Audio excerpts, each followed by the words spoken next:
علی کے گھر کے قریب ایک بہت بڑا بازار تھا۔ بازار میں ہر قسم کا سامان فروخت ہوتا تھا۔ اس بازار میں ایک بہت پرانی نئی سائیکلوں کی اسلم چاچا کی دکان تھی۔ دکاندار کے پاس ہر عمر کے بچوں کی مختلف رنگوں کی سائیکلیں موجود تھیں۔ علی اور اس کے ساتھی دوست اسکول سے آتے اور جاتے وقت اسلم چاچا کی دکان پر پڑی سائیکلوں کو حسرتوں بھری نظروں سے دیکھ کر جاتے۔ علی اپنے دوستوں سے کہتا، درمیان والی اورنج رنگ کی سائیکل کو میں نے اپنے لیے پسند کیا ہے۔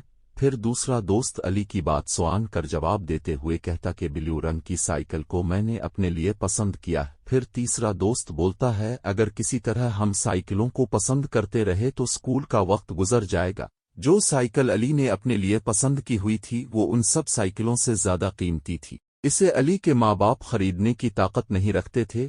یوں کچھ دن گزرنے کے بعد علی کے ابا نے علی سے سوال کیا بات ہے، تم روزانہ سکول سے دیر سے گھر آتے ہو؟ علی ابا کی بات سن کر خاموش ہو گیا۔ کچھ دیر بعد علی نے کہا، اپنے مجھ سے وعدہ کیا تھا کہ جب میں 5ویں جماعت میں اول پوزیشن لوں گا تو اب مجھے نئی سائیکل خرید کر دیں گے۔ علی کے ابا اس کی بات سوان کر خاموش ہو گئے، کیونکہ وہ اس قیمت کی سائیکل خرید کر نہیں دے سکتے تھے۔ علی ابا کی طرف دیکھ کر بولا، کیا ہوا؟ آپ نے خود ہی کہا تھا کہ جب میں 5ویں جماعت میں اول آؤں گا تو آپ مجھے سائیکل لے دیں گے۔ ابا نے بیٹے کی بات سوان کر جواب دیتے ہوئے کہا، ابھی تو تمہیں جماعت میں اول پوزیشن لیے ہوئے کچھ دن ہی گزرے ہیں، کچھ دن مزید انتظار کرو، میں تمہیں تمہاری پسند کی سائیکل ضرور لے کر دوں گا، مگر تم اسی طرح شوق سے کامیابی سے آگے بڑھتے جاؤ۔ میں آج ہی تمہارے دادا جان کو خط لکھ دوں گا، بس 2-4 دنوں میں خط کا جواب اور پیسے بھی آ جائیں گے۔ علی ابا کی بات سوان کر کہنے لگا، یوں تو بہت دن لگ جائیں گے۔ ابا نے علی کو تسلی دیتے ہوئے کہا، اس میں پریشان ہونے والی کون سی بات ہے؟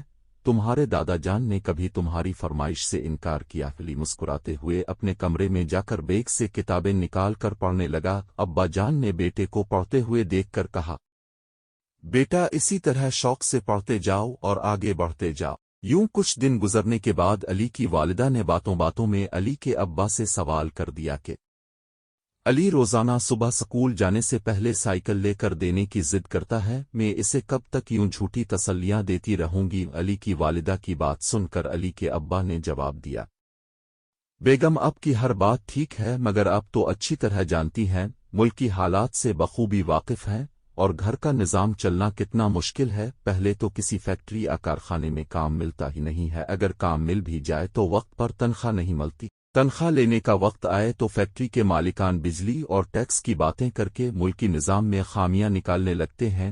غریب کرے تو کرے کیا؟ مگر بیگم تم فکر مت کرو، میں نے چند روز پہلے علی کے دادا کو علی کی فرمائش کا خط لکھا ہے، بس 1-2 دن میں خط کا جواب آ جائے گا۔ علی کے دادا نے آج تک علی کی چھوٹی سے چھوٹی اور بڑی سے بڑی فرمائش پوری کی ہے۔ یوں باتوں کا سلسلہ جاری تھا کہ اچانک ڈور بیل بجنے لگی، ساتھ ہی کسی نے بلند آواز میں کہا، پوسٹ مین۔ پوسٹ مین کا نام سنتے ہی علی کے ابا اور والدہ کے چہرے پر مسکراہٹ پھیل گئی، اور علی کے ابا بولے، میں نے کہا تھا کہ علی کے دادا کا آج کل میں جواب آ جائے گا۔ علی کی والدہ جب خط لے کر اندر آئی تو علی کے ابا کہنے لگے، اب تم جلدی سے خط پڑھ کر سنا دو۔ علی کی والدہ نے خط کھول کر پڑھنا شروع کیا تو دونوں کے چہرے پر مسکراہٹ آ گئی۔ دعا سلام کے بعد دادا جان نے ملکی حالات کا ذکر کرتے ہوئے بیان کیا، بیٹا اس وقت کی ملکی صورتحال سے تم اچھی طرح واقف ہو، بلکہ سبھی لوگ واقف ہیں، کیونکہ سیلاب کی تباہ کاریوں نے کھڑی فصلوں کا تو نقصان کیا تھا، مال مویشی بھی چلے گئے، اور تمہارا چھوٹا بھائی بھی لوگوں کو بچاتے ہوئے پانی کے ریلے میں بہہ گیا ہے۔ خط پڑھ کر دونوں کی آنکھوں میں آنسو آ گئے۔ اس طرح کچھ دن گزر گئے، مگر دادا جان گاؤں سے شہر نہیں آئے۔ ایک دن علی نے سکول سے لوٹتے ہوئے اورنج رنگ کی سائیکل جو پسند کی تھی کوئی دوسرا لڑکا چلا رہا تھا، اسے یہ دیکھ کر بہت دکھ ہوا، مگر اب کیا ہو سکتا تھا؟ علی اسلم چاچا کے پاس جا کر شکو کرنے لگا،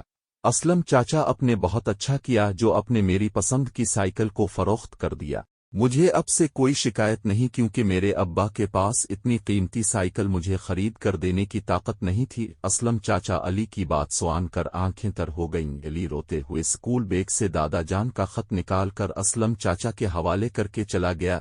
علی کے جانے کے بعد اسلم چاچا نے علی کا دیا ہوا خط پڑھا اور دل میں احساس ہوا کہ میری وجہ سے گلی محلے کے نہ جانے کتنے ہی بچوں کے دل کو دکھ پہنچا ہوگا۔